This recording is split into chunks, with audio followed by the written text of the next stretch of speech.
आज press club of India नई दिल्ली में आईएमसीआर की ओर से एक प्रेस कॉन्फ्रेंस की गई। ये प्रेस कॉन्फ्रेंस लोकसभा चुनाव 2024 के परिणाम आने के बाद आयोजित की गई। इसमें लोकतंत्र ने जो अपनी भागीदारी निभाई, उसी के मद्देनजर इस कॉन्फ्रेंस को पूर्व केंद्रीय मंत्री सलमान खुर्शीद, योजना आयोग की पूर्व सदस्य श्रीमती सैयदना हमीद, आईएमसीआर के अध्यक्ष मोहम्मद अदीब और senior advocate supreme court Fuzail Ayubi व आईएमसीआर के राष्ट्रीय संगठन महासचिव डॉक्टर आजम बेग ने संबोधित करते हुए कहा, आईएमसीआर ने जनादेश का स्वागत किया।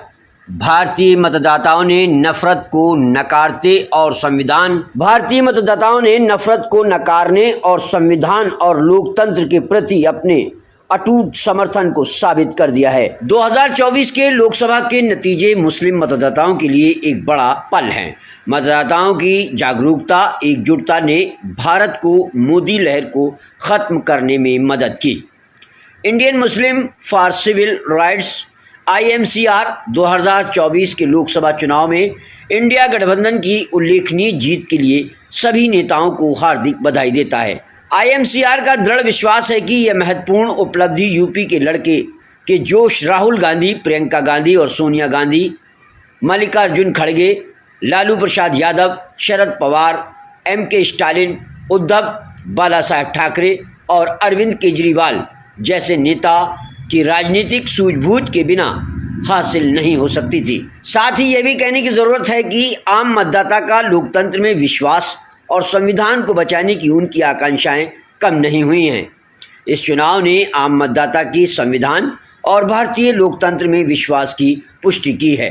खासतौर पर मुस्लिम मतदाता, जिनकी अक्सर धार्मिक आधार पर मतदान करने के लिए आलोचना की जाती है, न धार्मिक संबद्धता से परे लोकतांत्रिक मूल्यों को बनाए रखने की भारतीय उम्मीदवारों का समर्थन करने के लिए बड़ी संख्या में मतदान किया। मुस्लिम मतदाताओं ने कई मुस्लिम बहुल निर्वाचन क्षेत्रों में गैर मुस्लिम उम्मीदवारों का समर्थन किया। धार्मिक पहचानों पर रणनीतिक चुनावों ज़रूरतों को प्राथमिकता दी। उसका उदाहरण है मुरादाबाद में समाजवादी पार्टी ने मौजूदा मुस्लिम सांसद एसटी हसन को हटाने के बावजूद 1 लाख से अधिक वोटों से जीत हासिल की, जो मुस्लिम मतदाताओं के रणनीतिक समर्थन को दर्शाता है। 2011 की जनगणना के अनुसार भारतीय मुसलमान, जो कि जनसंख्या का 14% से अधिक है और वैश्विक स्तर पर तीसरी सबसे बड़ी मुस्लिम आबादी है, ऐतिहासिक रूप से संसद में कम प्रतिनिधित्व वाले रहे हैं।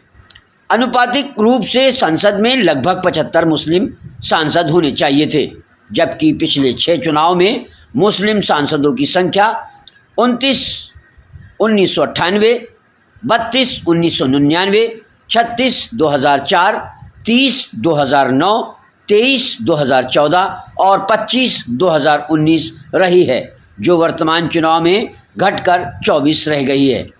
इस चुनाव में मुस्लिम वोटों का इस तरह से एकीकरण हुआ है कि उन्होंने पिछले विभाजित मतों के पैटर्न का प्रतिकार करते हुए भी गंभीर रूप से कम प्रतिनिधित्व को बरकरार रखा। कम मुस्लिम उम्मीदवारों के बावजूद मुस्लिम मतदाताओं के समेकित समर्थन में एक महत्वपूर्ण बदलाव को चिन्हित किया, यह समझते हुए भी कि मुस्लिमों का लोकसभा में कम प्रतिनिधित्व जारी रहेगा। मुस्लिम वोटों में भारी एकीकरण देखा गया है, जो कि कई निर्वाचन क्षेत्रों में मुस्लिम उम्मीदवारों को हटाने से भी प्रभावित नहीं हुआ है। मुस्लिम मतदाताओं ने धार्मिक पहचान के आधार पर उम्मीदवारों और मुद्दों को अस्वीकार किया। भारतीय गठबंधन को इसके लोकतांत्रिक मूल्यों के लिए समर्थन दिया।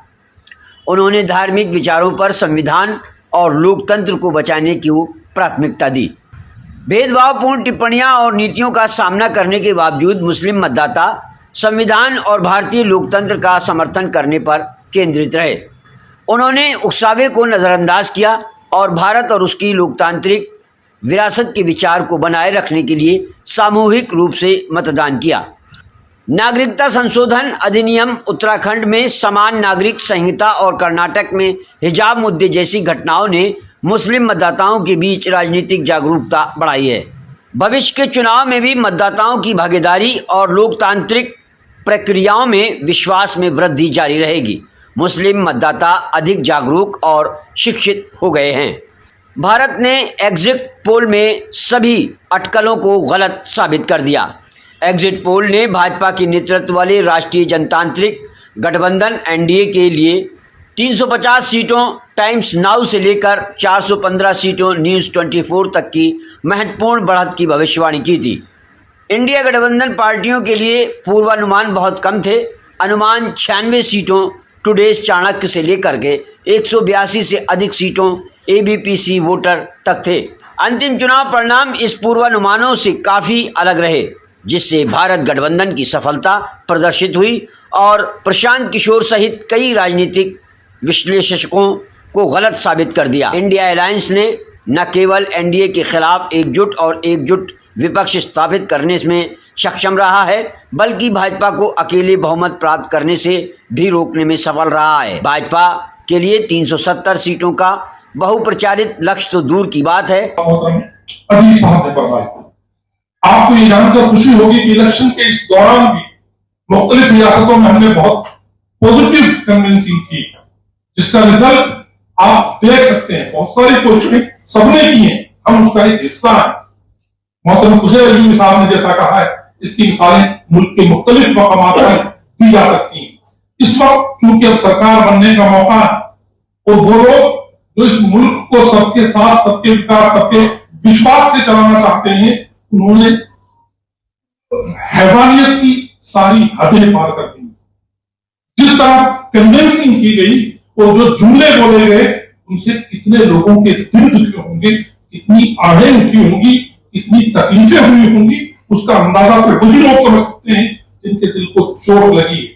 और अब हमारे उन गैर मुस्लिम भाइयों का मैं खास तौर से शुक्र अदा करना चाहूंगा, मुस्लिम्स के साथ साथ, कि अयोध्या जैसी धरती के आसपास इतनी 8-10 पॉलिटिकल पार्टीज के साथ अलायंस में जो सीटें जीती, उससे यह अंदाजा होता है कि हमारे गैर मुस्लिम भाई बड़ी तादाद में अलायंस के साथ जुड़े हैं और उन्होंने इस मुहिम को पसंद किया है। हम उनके शुक्रगुजार हैं, दिल की गहराइयों से उनका शुक्रिया अदा करते हैं कि मुल्क भर में एक आवाज उठी कॉन्स्टिट्यूशन को बचाना है। आइए इस मुहिम को और तेज करते हैं और ये उम्मीद करते हैं कि जिस विश्वास के साथ इंडिया अलायंस को लोगों ने आगे बढ़ाया है, उस विश्वास को बाकी रखा जाएगा और अवाम को ये यकीन दिलाया जाएगा कि अब किसी के साथ नाइंसाफी नहीं होगी।